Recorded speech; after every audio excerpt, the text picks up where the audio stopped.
Welcome to the show, Nathan. Thank you for joining. Oh, thank you. It's my pleasure to be here. I'm excited about it. To start, how would you feel about telling us just your origins, early days of your career, kind of a bit about yourself as well? Yeah, no, for sure. I mean, obviously, New Level Radio, we started back in 2007 kind of as a paradigm shift to the traditional background music model of just having generic old school elevator music in your business. So that's kind of when we started. We kind of had an aha moment back in the day when some of radio clients, I worked in the radio field before this, radio stations and TV, and we had clients that would come to the station and say, hey, could you maybe record like a special promo just for my business? Or is there any way we could have something custom? And the light bulb kind of went off for us, just saying like, wow, this is a super underserved market where music is really an afterthought, where promo is really an afterthought in these businesses. So, that's kind of how we got to start in New Level Radio. Just me personally, like I've always been a music lover, was always making mixtapes and DJing parties through very antiquated styles of mixing together stuff on old cassette tapes and records and things like that. So it's always been kind of in my DNA just to create a vibe and generate excitement for spaces, whether it was a party or a business. So, it's you always look back in these things in life and you realize that when you were a kid or when you were growing up, there was definite precursors and signs of these elements of what you end up doing for a living that were always kind of there that thank goodness, I acted on. So, we definitely were a bootstrap, banging in the ground hard to get things going. I think the very, not to go on with the origin story, but I think our first meeting, we had a Sony Dream Machine that we had taken from the hotel to put a CD on to play the demo that we'd put together. So, really, the original idea is still what it is now, is just to really get people excited through music, through great entertainment, and have something that's curated specifically for individual locations. Was it tough to make that work? Because it sounds like a business that you literally started from complete scratch and obviously built up. We can get into where you've taken it, but what was that process like of building your business up at first? Any challenges that you had to overcome? Yeah, I mean, that's absolutely, it's a great question. First of all, I mean, you're right. I think that we were, there was a few companies that were just starting to think about doing messaging. Nobody was really doing messaging in businesses that much. There might have been a handful, but not many that I can remember. So we were creating a whole new category, right? I mean, the reason we named ourselves New Level Radio was the same methodology as a radio station. It was to have great music and then have sweepers identifying, hey, you're listening to MGM Grand Radio, to have quick little promo clips. Hey, don't forget Lady Gaga next week at Grand Garden Arena, right? So we were kind of taking a business model that was kind of stagnant and really flipping it on its head. So obviously inherently there was a lot of challenges with that, just being a new category, but I think it was so different, and the demos we put together were so different. We would actually, and we still do, we would produce kind of like 2-3 minute samples so people could actually hear what the difference was like. I think that really made us stand out because it wasn't just the same old pitch that you were hearing. Plus, I think, when you're young and you're believing what you're doing, there's an exuberance that hopefully carries on throughout your career. And so, we had some relationships already within the radio side of what we did. So it was an easy transition, at least to pitch it. But you bet, I mean, it was no, all the overnight successes are never overnight successes, even the Facebooks and the Amazons of the world, right? They're years and years in the making. So, it took us a good couple years, even though we had success right off the bat, to really find our stronghold in hospitality and gaming. So, it was always a learning curve and still is. Another thing that I personally would love to learn from you, but I think the audience would get a lot from as well. You just briefly mentioned outreach. So, client outreach, meeting these new people that you want to connect with and do business with. Any strategies that personally worked for you that you would share? Yeah, 100%. I mean, I think most importantly, everything in life, and even sales or growing a company is all about relationship building and all about fulfilling a need for someone, right? And I think that's the biggest mistake that people make when trying to sell a new product or sell themselves, right? Is kind of wanting to talk about what they can solve, what we can do for you, and really most people, especially in these businesses, they want help fulfilling a problem that they already have. So that's really where the rub is, right? Is identifying what their challenge is and figuring out how can we help you? Because once they feel like you're going to make their job easier, or they have issues or problems within their structure that you can help facilitate, then things become much, much easier. I think also too, and this will probably date me some to a certain degree, but even the art of just a phone call these days is challenging, right? A lot of people don't even want to pick up the phone. Now, of course, people don't like getting cold calls, but being able to communicate with someone on the phone, to be able to ask questions, I think was something that we had skills in, just because my radio and terrestrial radio background. That was basically, they hired a bunch of people and like, okay, make 100 phone calls a day. And so you deal with a lot of rejection and a lot of people telling you no. And I think human nature, right? We all want to be liked. We all want to feel that people enjoy what we're talking about. So that rejection can really turn a lot of people to the other side of the coin. We're like, this is just not for me. We were fortunate enough that, first of all, we did have a product that was needed. Second of all, we believed in it wholeheartedly. So we were okay taking, the 100 no's every day just to get the one meeting set. And that would be my advice to younger people, or anyone, quite frankly, is like, rejection is a beautiful thing, and getting a no is a beautiful thing, because that's how you grow and you evolve your process as a person, but also your process as a marketer or a salesperson. Okay, just to dig in a little further, phone calls in general, like you pick up the phone with someone that you're wanting to connect with. What was your mindset as you were doing that in the early days? And again, what worked? Yeah, I mean, first off is you have to know something about the person or the business that you're interacting with, whether it's an email communication, a phone call, a letter, a networking event. Like, the homework on what they actually are is crucial. So we really try to do a deep dive on the property, who's in the space. If we could physically go to the property first for us and listen to the music, that was huge, because we could be like, hey, we spent 3 hours in your restaurant last night.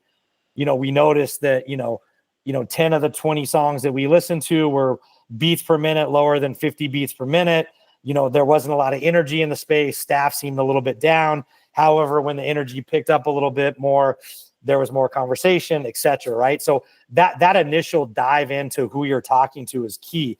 And even something about the person, if you can find out, hey, I noticed, we both went to XYZ school, or that, you're a huge Denver Broncos fan, right? I grew up in Denver. Like, little pieces to kind of make a connection, right? Especially now with the influx of information that we have, people are so instantaneous in their reactions, whether positive or negative, to a call or an experience. There really has to be something to generate some kind of connection right off the bat.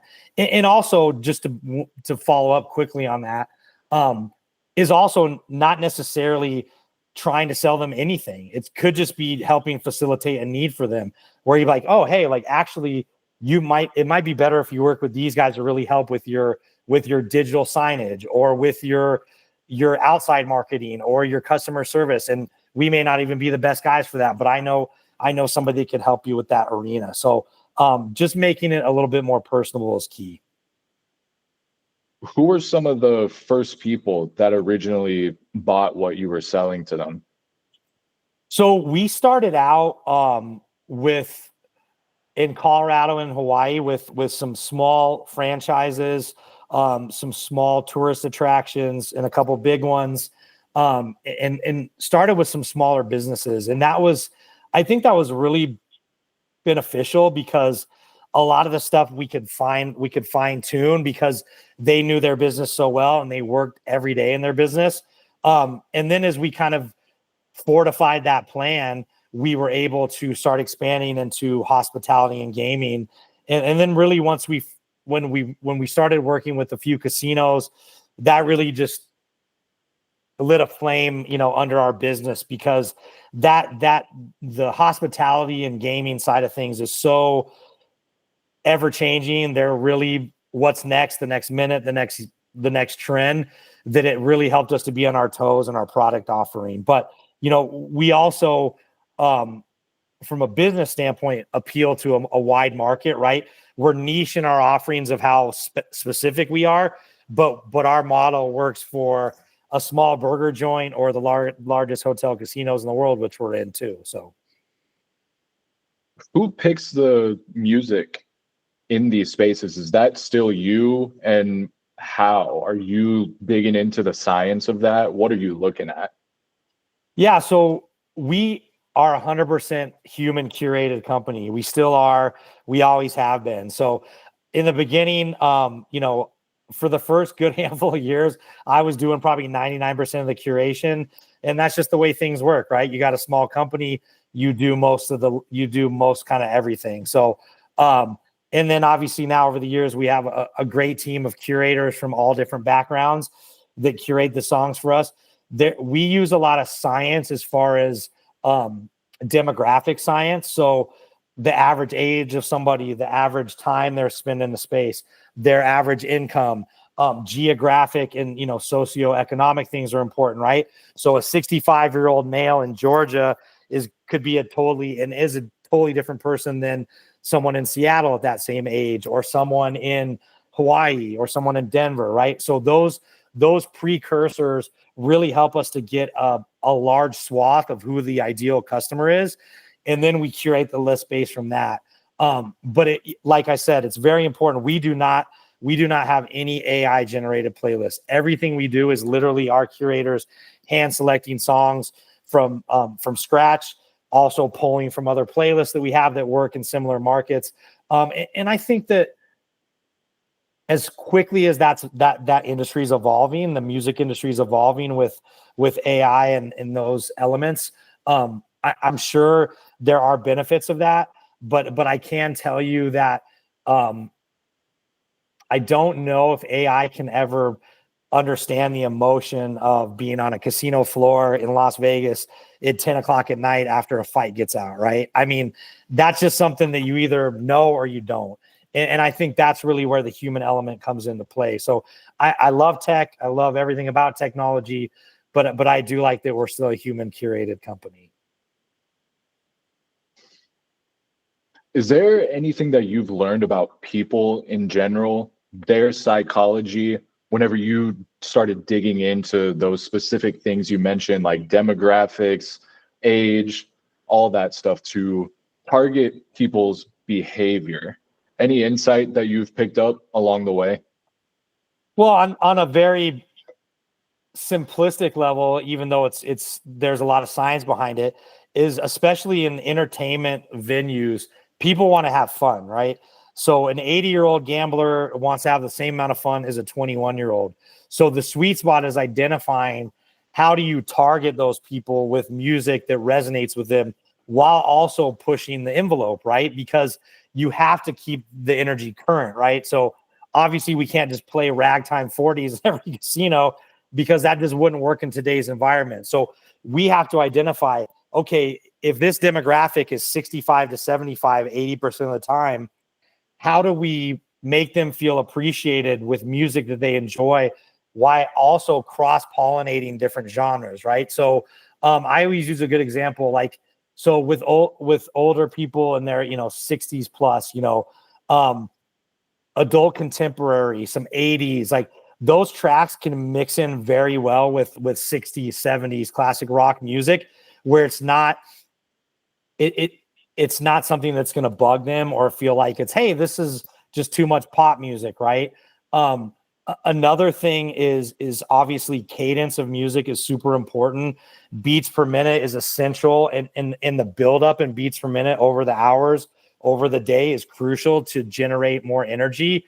And also having a flow to that. So we have, that's where obviously science comes in play, where we can really calculate as we increase the beats per minute throughout the day so that we're generating energy that people appreciate. And then feedback is crucial, right? We try to engage our clients to get responses from their customers on songs they like or things that they enjoy, and that helps us to facilitate the playlist. Another thing too is important is in businesses, when you have a deviation of a demographic, it's crucial to change the music, right? So if I'm a casino in Las Vegas, but we're having a huge bull riding event, which they do every year, and you have 300,000 cowboys in town, like, you have to play some country music. It's just, it's appropriate to switch that dynamic for who's in the space.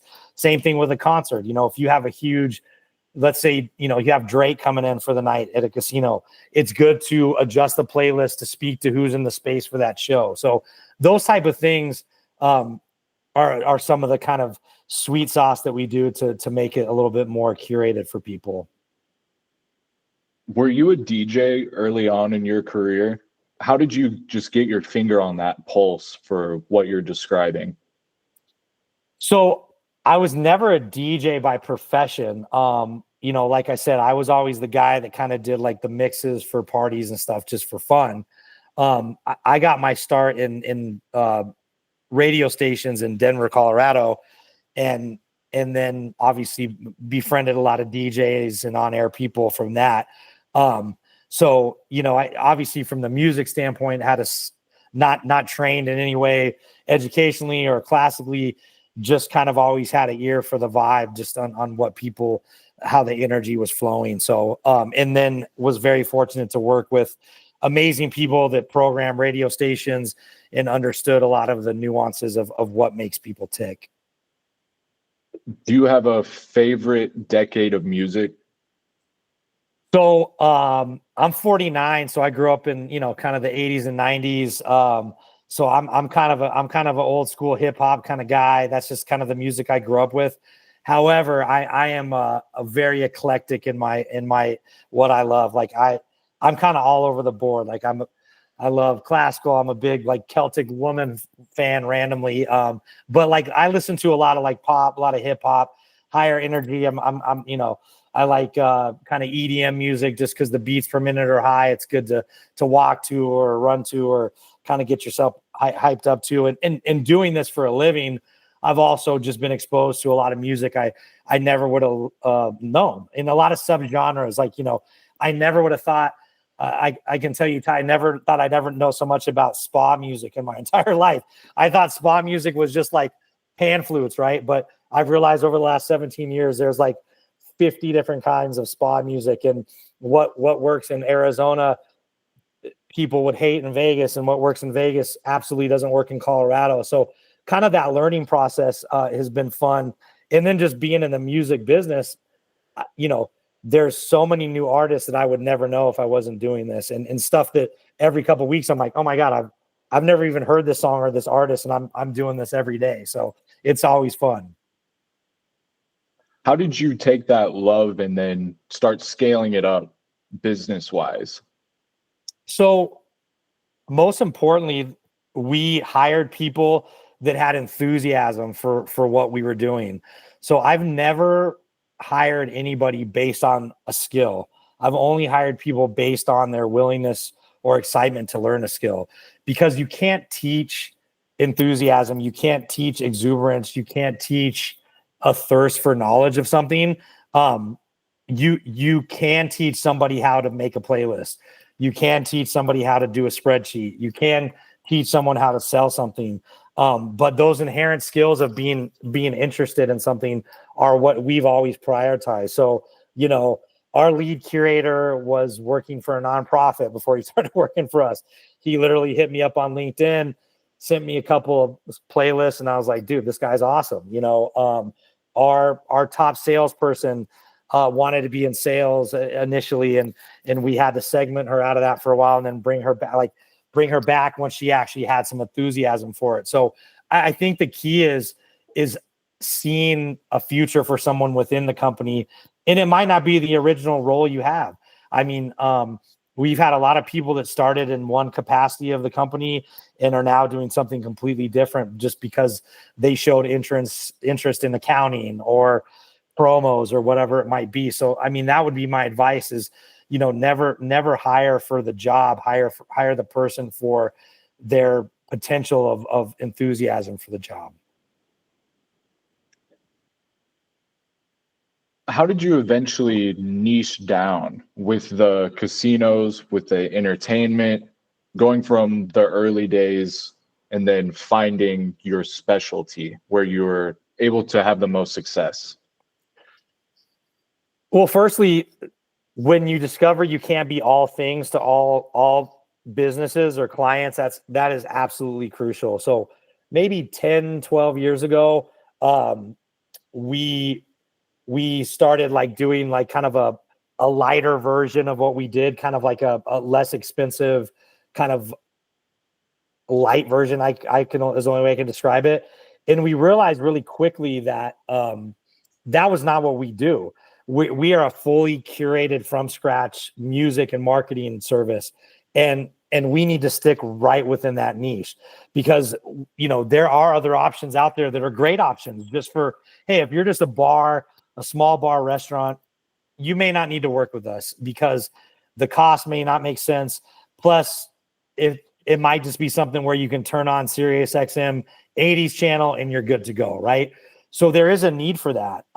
So identifying what you do best and sticking with that is what I recommend. And we really honed in on what we do best. We are super accessible from a client-driven perspective. That was huge because our medium is very impersonal. So the music, the background music industry, which is not what we are, but that's kind of the categorized term, is a very kind of set it and forget it.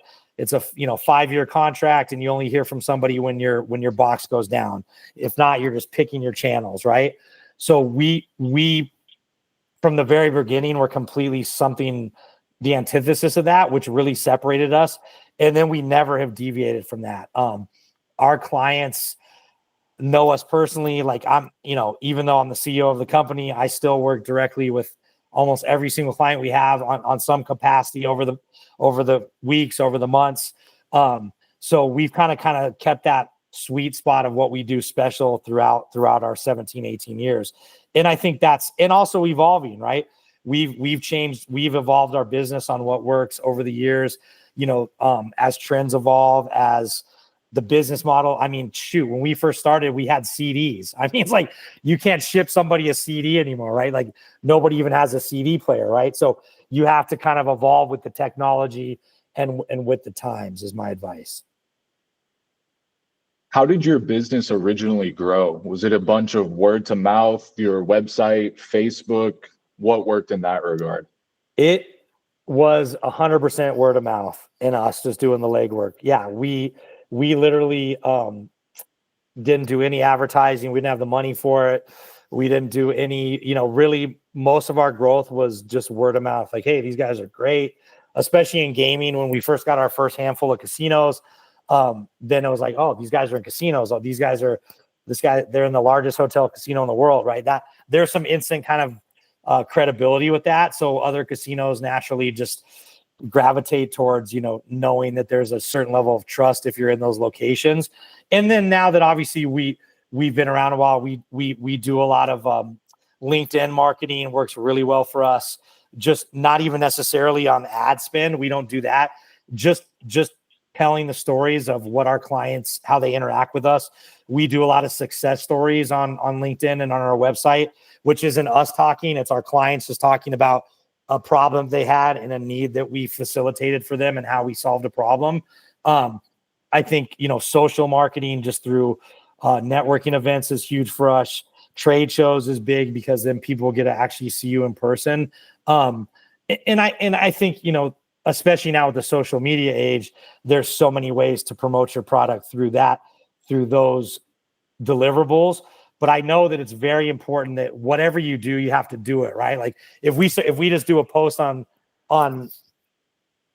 say Facebook, but we're posting once a month, we're dead in the water, right? So if you're going to do a campaign, it has to be intentional. It has to be a lot, right? Because the penetration is hard to get through until you actually really have a lot of content. So we're very careful in the media that we do. We make sure that we feel like we can get impact and we can get enough content out there that actually people see it. And that's usually what we do. With those bigger clients that you eventually ended up getting, did they reach out to you or did you start doing the reach out to them? So it was a combination of both. We still do a lot of reaching out to clients that we don't have, just people we feel is a good fit for us. We'll literally pick up the phone, we'll send an email, a LinkedIn message, we'll try different avenues to get in contact with people. Obviously, some of our larger groups, once we were in one or two, a lot of times, people would ask, hey, what are you guys using for your music? It sounds good. And they'd say, hey, we're using New Level Radio. So that helped us a lot grow our business just by delivering great customer service and great music. Kind of a combination of a multitude of factors. But I think also always showing up for our clients. As I kind of mentioned earlier, we are super accessible. It's not an 800 number. Everybody has direct lines of communication to myself, to Gary, to our promo team, to everyone to be able to chat with them. What's the most fulfilling part of that to you?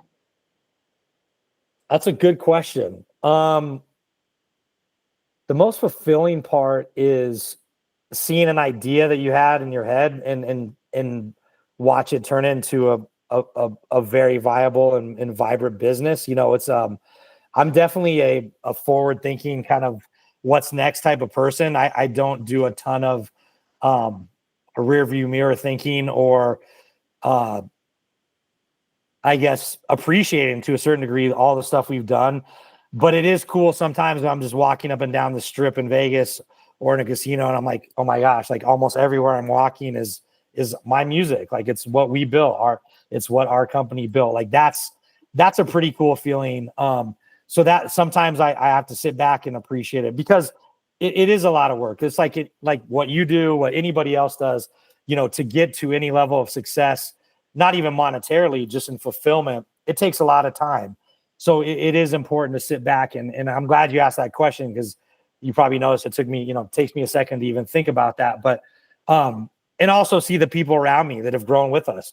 Most of the people have been with us since the beginning. So to watch them grow and for me to hand off a lot of the things that I was doing and see people thrive and flourish, that gives me a lot of fulfillment on people that have been with us for 17, 18 years. And now they're running departments that I used to do everything.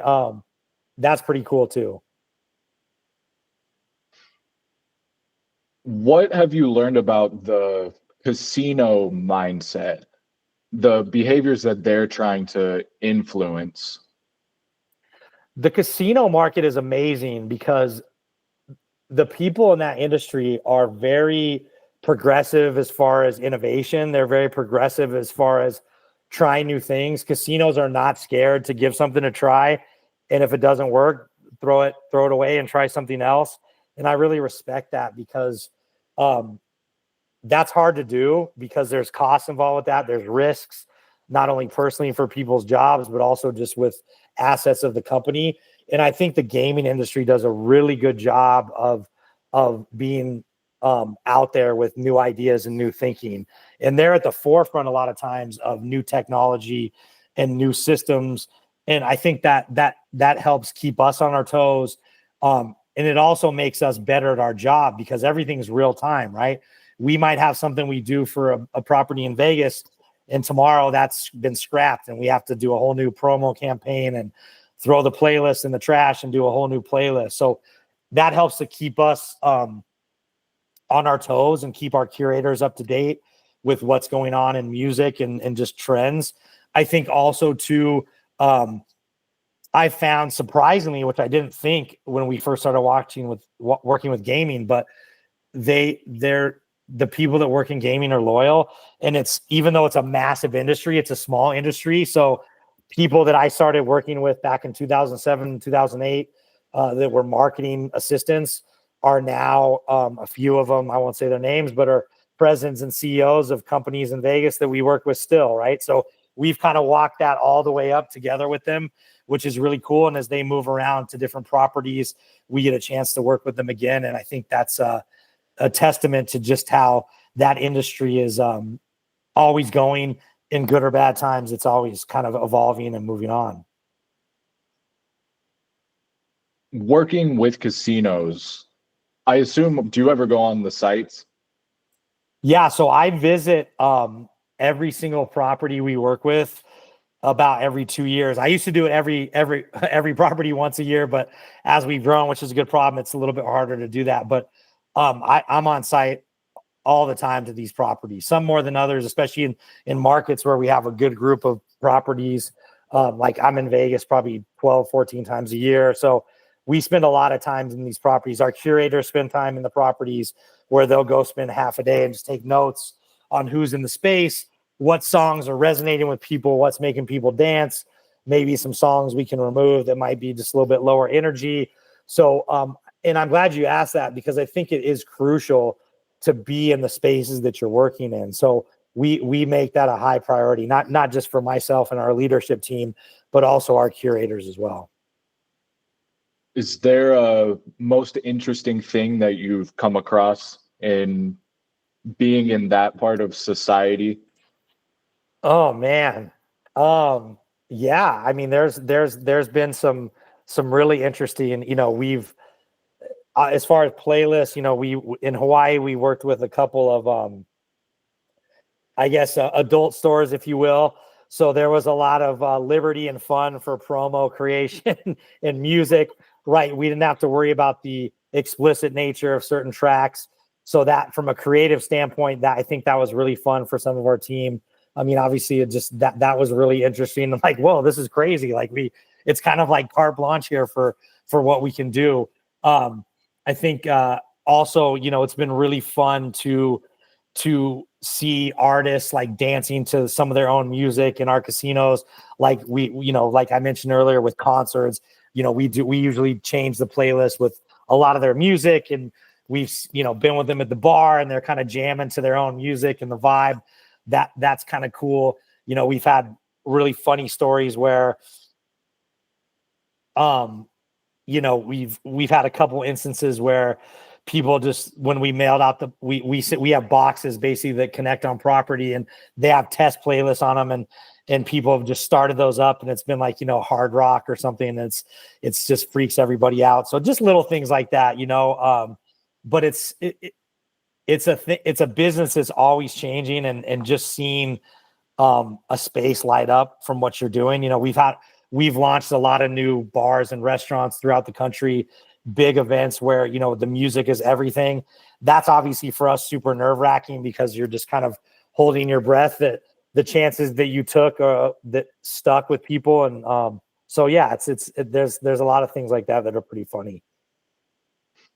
Are there any specific tracks that you find yourself going back to that often work well for you? Yeah, I mean, I think absolutely. I mean, as far as tracks, I would say that, I think genre-based, like 80s is a really good genre right now that mixes well with a lot of stuff. There's a lot of sampling of tracks right now that have like 80s hooks on them, or early 90s like R&B or hip hop hooks that have evolved to new tracks. So I think we dance around with a lot of that type of music. Also, that music mixes with a lot of people from different ranges. Like even, like kids that are my kids' age, they know 80s music. And then obviously people all the way up into their 50s and 60s and beyond know those tracks too. So that's kind of a fun genre that you can mix in.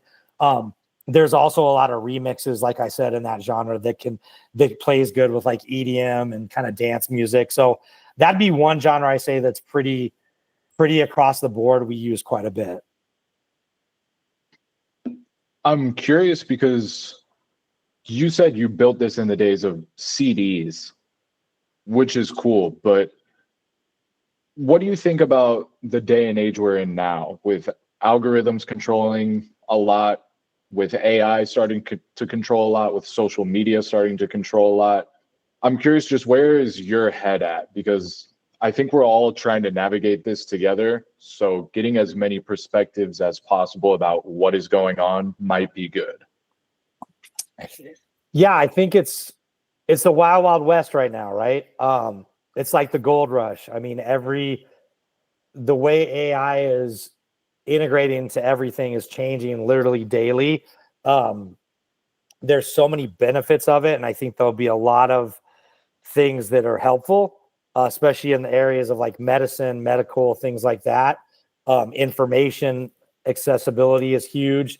I also think from an artistic perspective, it's really important to protect people's IP, people's ability to create and not have their intellectual property, AI generated or manipulated. I think same with music too. I think there's some slippery slopes that we're going to have to kind of explore over the next few years on how that all works out. But I do think that, us as a music company and our music partners and record labels, I think there's definitely a push and an appetite to keep artists and small artists and the integrity of music and artistry without the involvement of AI. And I think that's important. And I think that's the same thing for curation too. I mean, obviously there's some of the streaming providers have really started to lean into the AI stuff with the DJ platform and all that. And I think that can be interesting, but even in just experiencing it as a user myself of music, it never really hits the same way as if I just did my own list or if I had somebody that curates for me do that list. So I also think too that there'll be a big rush for a lot of these things now. And I think that there'll be a massive, massive pushback probably in about 7 to 10 years where everything goes completely the opposite way, where there'll be almost nothing from the artistic standpoint that's AI generated. I think that movies, I think commercials will all go back to, point and shoot and camera crews and, all the stuff that makes that a beautiful industry. So I think, I live in a gray world. I think I understand that there's benefits of that too. So I definitely don't want to say that I don't see great benefits of AI, because I think there is. And I think if we use them the right way, that it can be that beneficial for society. But I also think it's very important to protect artistry, just even outside of music, with painters, with actresses, with anybody that has their own IP that they're generating for the world. Did you see this ruling that came out about books are allowed to use under copyright law for training AI? I didn't. No, I haven't seen that yet. Okay. Can I share my screen with you? I'm curious to get your take on this. Yeah, for sure. Let's see here. The button is in here somewhere to share my screen. Yeah. I know it for a fact. Yeah. There we go. Okay.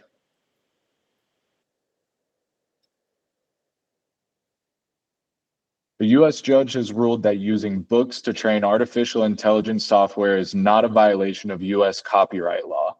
The decision came out of a lawsuit brought last year against AI firm Anthropic by 3 authors, including best-selling mystery thriller writer Andrea Bartz, who accused it of stealing her work to train its Claude AI model and build a multi-billion-dollar business.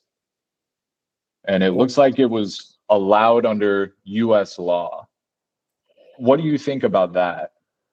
That's wild. Yeah, I mean, I think that case in point is obviously some of the fears and the challenges that we're going to be experiencing, right, over the next literally, obviously in real time. I hadn't even seen that yet. So I think, and like I said, I think there is an appetite to regulate that industry. I think obviously there's a lot of money right now behind it, and there's a lot of industry behind that, which can sometimes circumvent some of the common sense legalities of people's intellectual property or creative output. So I hope, I mean, that's, you hate to see anyone's work being turned into a platform to generate to generate obviously revenue of something they didn't create. So that's something I never like to see. But I do think that I'm hoping that will be more of the exception than the rule, and that there will be stop gaps put into place where if you write a book or I write a book, that there's ways to protect the integrity of that within the parameters of the law. So, but yeah, that's crazy. I hadn't seen that yet. So am I accurate in saying you think we're eventually going to swing back the opposite direction, and people are going to maybe lose their appetite for the AI generated stuff and go out of their way to seek original human creation? I do, because at the end of the day, that's human connection and creativity is what makes us human. And I think COVID was a perfect example of when that was taken away from people. It was very challenging for a lot of people psychologically, just not being able to interact with people or hug someone or just go sit in a restaurant with people you don't know.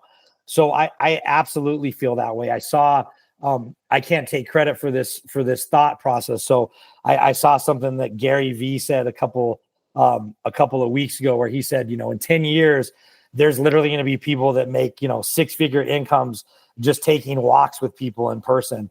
And I absolutely believe that 100%, because you can never replicate that human connection with someone. And I think that once that starts to dissipate more and more, and less interactions, and people aren't talking to each other on the phone as much, they're not communicating in person as much, at some point there's going to be just a instinctual backlash to that, where people are just going to want to get back to just communicating outside of that ecosystem. So I absolutely do think there'll be a pushback.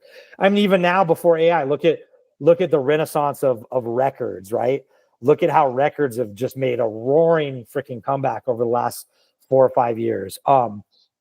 Look how some of these bars and restaurants and concerts now, I don't know if you've seen, some of these artists are starting to go no cell phones at the concerts, right? I think who just did that? I don't know if it was it wasn't Sabrina Carpenter, but she was at a concert that did that, and she talked about it. And so you can already kind of feel a little bit of a groundswell already for that, where it's just not, where people are looking for more connectivity in the space. So I absolutely do think there'll be a backlash to this at some point. So this is crazy. You brought up the COVID lockdowns. Your business relies on people gathering. So that's crazy. What was that experience like, getting through it? It was absolutely terrifying. I mean, we went from a super successful company to overnight 99.9% of our clients were closed.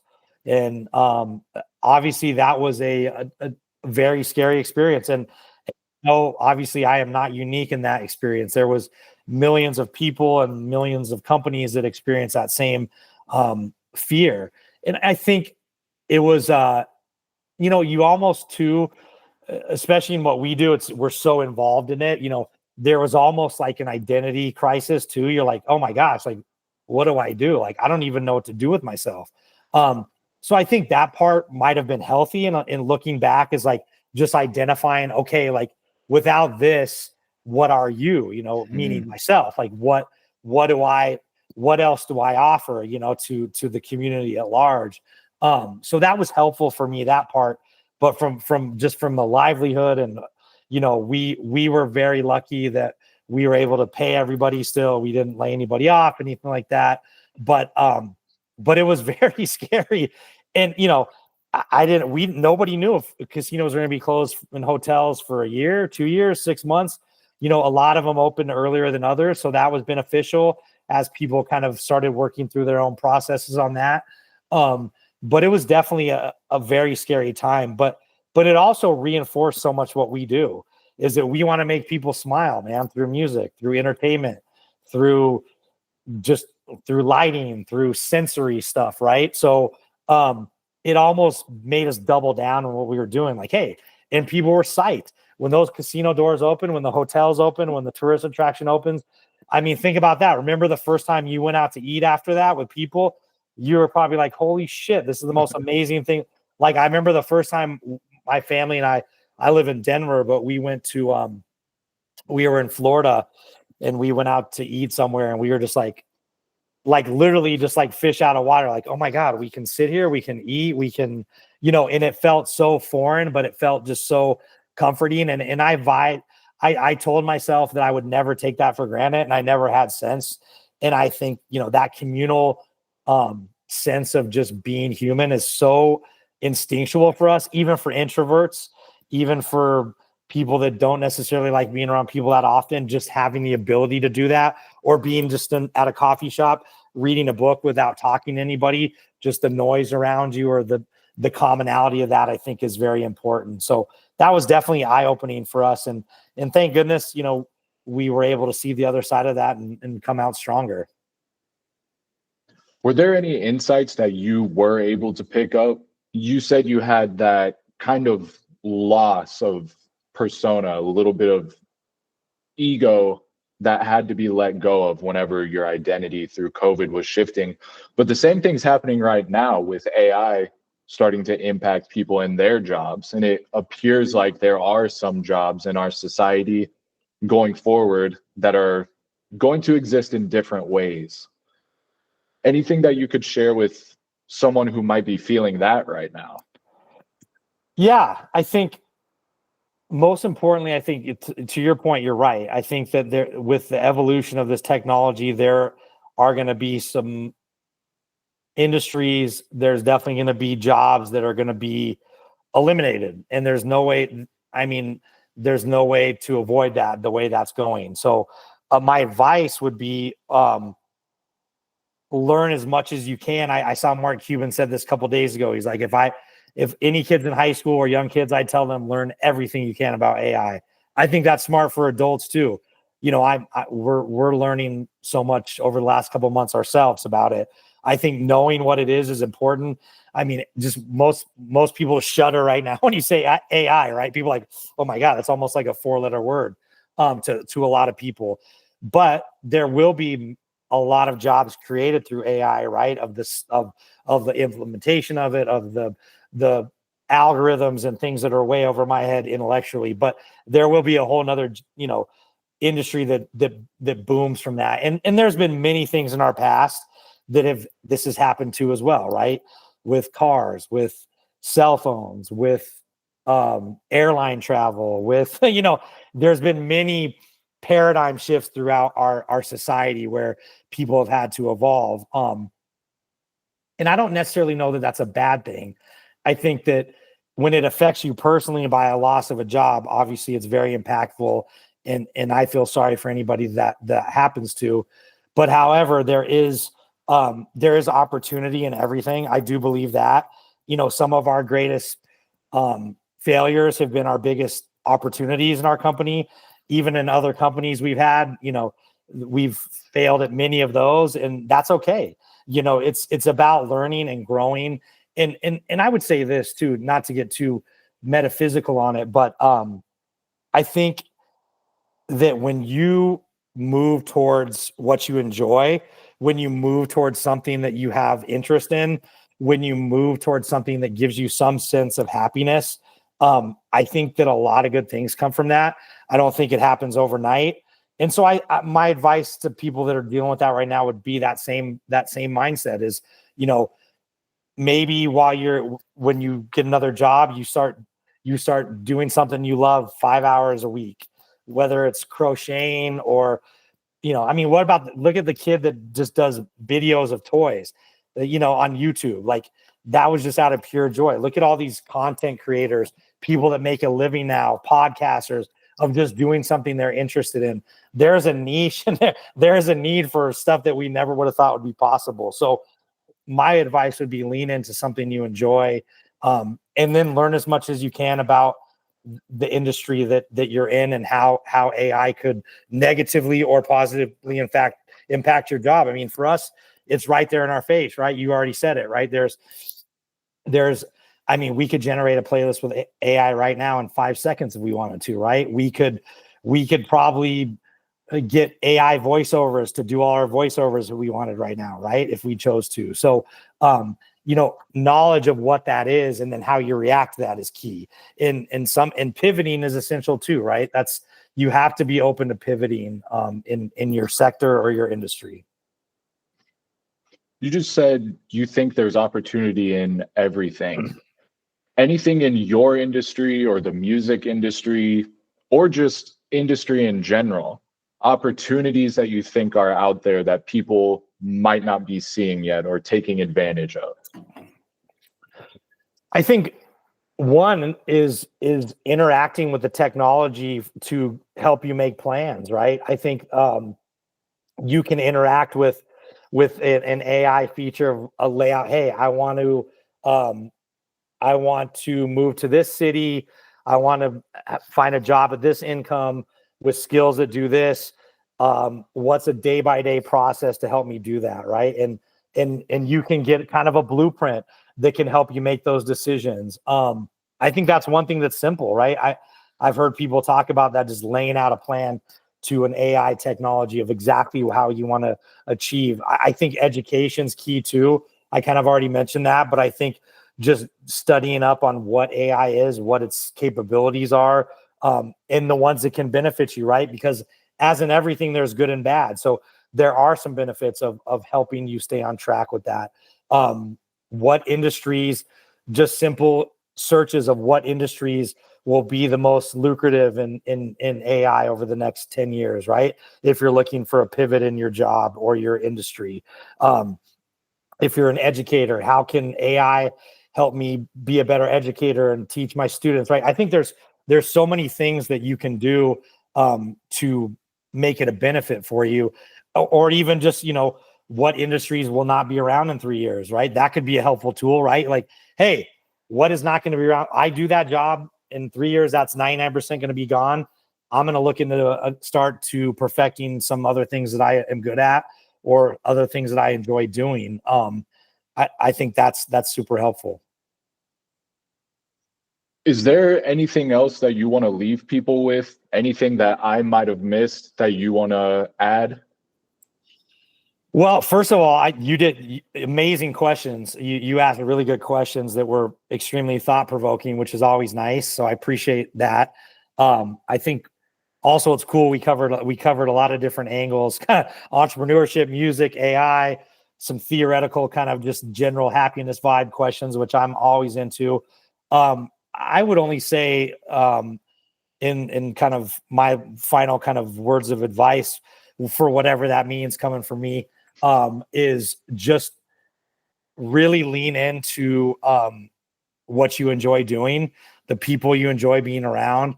I think, we get one ride on this planet, one go around probably. So I think we can get caught up on what we shouldn't do, or it's I shouldn't make a change now, or I need to be at this monetary level to be happy. And I've really found over my life that that's just not true. When I've worked on things that I enjoy with people I like, as long as you have a baseline of comfortability, I definitely want to say that. Obviously, there's people that don't have that, which is a different conversation. But once you're at a baseline of being able to cover your expenses and live, there really is a lot of things you can do to just keep leaning into happiness. And I would encourage people to do that because it's kind of amazing what can happen when you do that. I agree. Is there any way that people can get a hold of you or find out more about what you do if they'd like?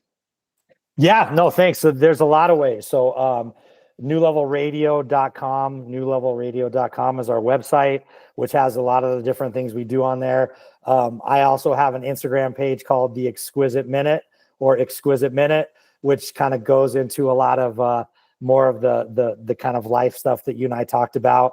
that's just kind of a fun little thing I do on the side. And then obviously LinkedIn, Nathan Green. That's a great way to reach out to us on all our platforms. We do all kinds of stuff, not just the music. We do a PR and marketing company and a bunch of other stuff. So awesome. Thank you so much. I really enjoyed this. You were very awesome. Fun to talk to. Yeah, thanks, Ty. You were great. I really appreciate it.